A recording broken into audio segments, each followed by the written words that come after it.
So, okay, merienda muna, nagutom, habang maghihintay ng eroplano. Corna croissant with the pistachio and cinnamon twist.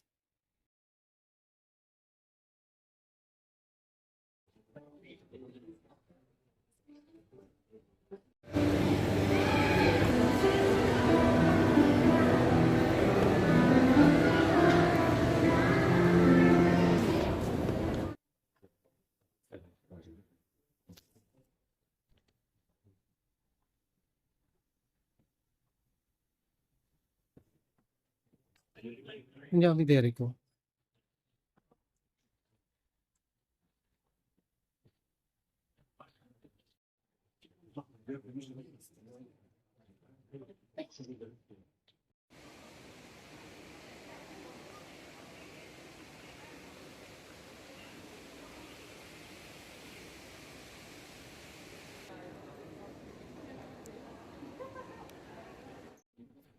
So, nagutom na, kumakain kami sa Pizza Hut. Okay, papakita ko sa iyo kung aming in-order. Ito ang Pizza Hut dito sa SM Lipa, Philippines.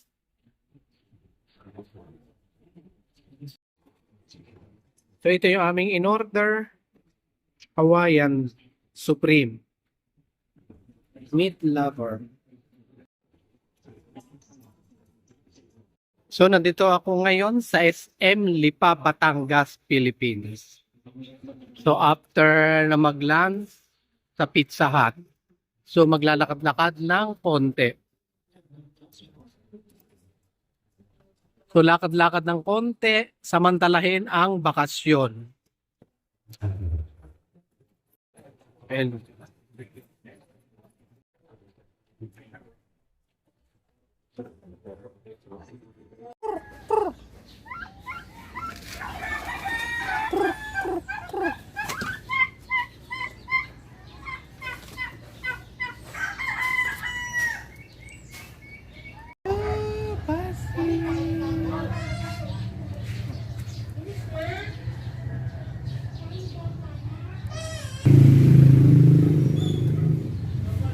Batil ko.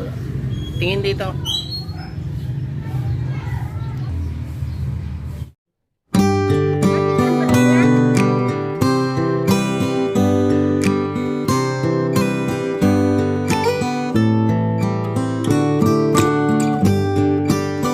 Okay, dadalaw tayo sa aking inay sa libingan.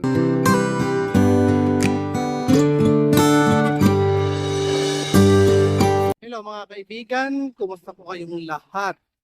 So another day, another vlog. So nandito ako ngayon sa Philippines for vacation. So kung kayo po ay bago sa aking channel, huwag kalimutang mag-subscribe sa ibaba at i-click ang bell para lagi kayong update sa mga susunod kong vlog. So nandito ako ngayon sa San Pablo City kung saan ako lumaki at isinilang. So ito yung Sampaloc Lake. Actually guys, dito sa San Pablo merong 7 lakes na tinatawag. Ito yung pinakamalapit sa bayan. Okay, samahan nyo ako. Mag-ikot-ikot tayo dito sa aking bayan, Sinilangan. Tara na!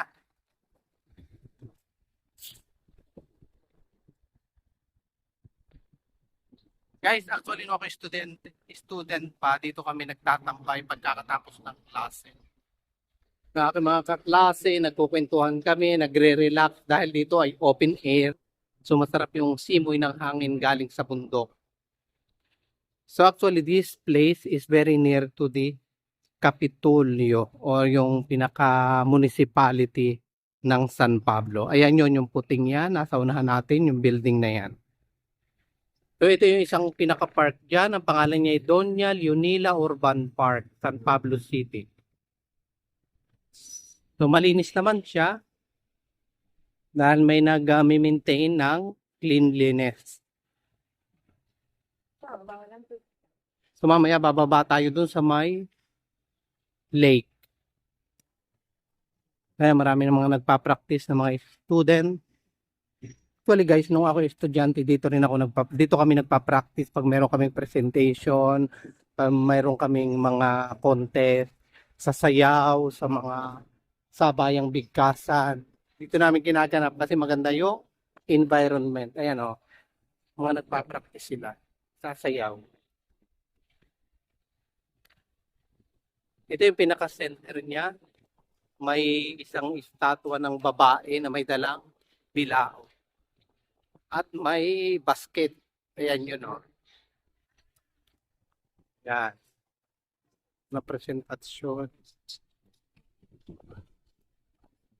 Marami dito mga estudyante ngayon mga nagpa-practice. Kanya-kanyang grupo. Actually guys, the highlight is not the student. The highlight is the place na aking bayang Sinilangan. Na kung saan nung ako estudyante, ganyan din kami. Mga nagpa-practice at nagagala dito. After the class. So bababa tayo doon sa may lake. Papakita ko sa inyo.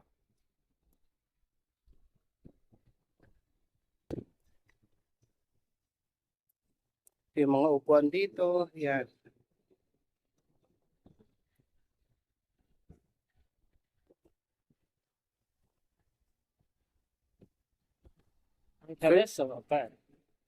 Ito yung pababa ng lake. Yan.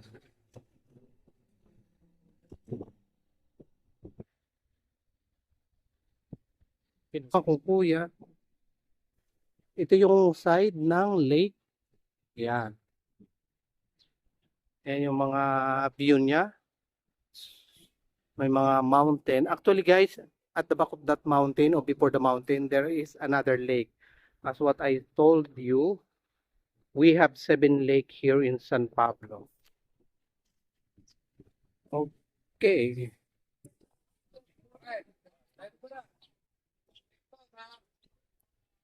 So maglakad-lakad tayo dito along the Sampaloc Lake. Maraming mga estudyante na mga nagpa-practice.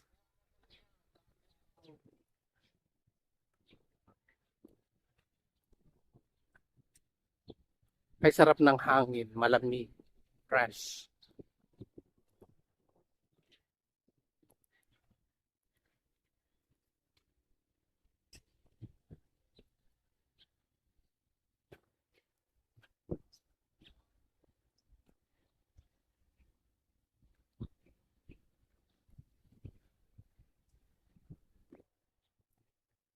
Actually guys, nung ako student pa, hindi ganito kaganda ito.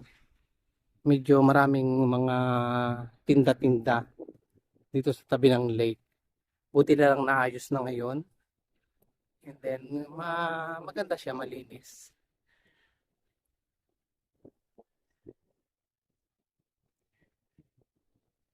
So, okay. Poi da lì andiamo a tornare. Prima camminiamo, prendiamo un po' di aria. Magandang maglakad-lakad. Yan ang mga view, mga mountain. Pusang gala dito.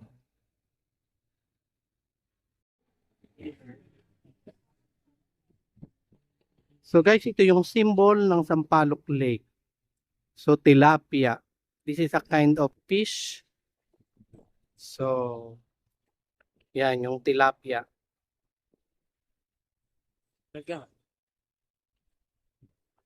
Yung akyatan. So aakyat tayo dito. Actually, pwede rin ditong exit. So itong hagdan na ito maybe around 100 stairs. So magandang exercise, akyat baba. Ayan yun.